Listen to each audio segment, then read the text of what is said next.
Hi, I'm Dr. West, and welcome to Finesse Plastic Surgery.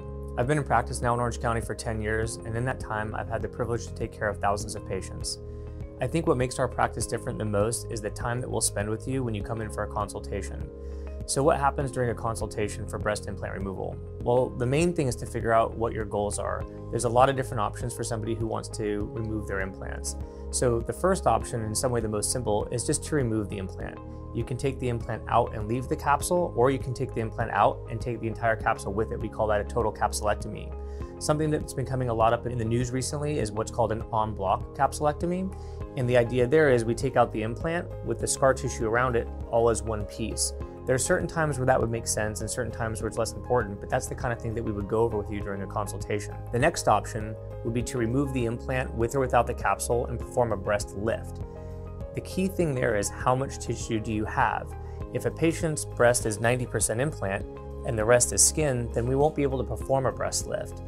On the other hand, if the breast is 50-50 implant versus tissue, then we can remove the implant and take that remaining tissue and shape and build oftentimes a pretty shaped breast. So that's the main thing that we would figure out during that consultation is your ability, do you have enough tissue to actually build a breast without that implant? Another thing you can do is remove the implant and you could place new ones. So it may be that you've got older silicone implants that you're concerned about, or maybe you have saline implants that you want to get rid of. And what we can do is take out the old implant with or without the capsule and place a new implant. That new implant could be the same size, it could be smaller or bigger, it really depends on your goals. The last option that we talk about with patients is you can do the implant removal with or without the capsulectomy, and then we could fat transfer, or what people will call fat grafting.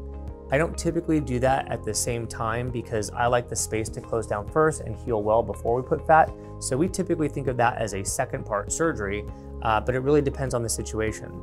So big picture, any patient who has implants that they want to get rid of, there's a lot of different options, but the key is to come in person so that we can assess you and figure out which option would be best for you. We look forward to seeing you soon.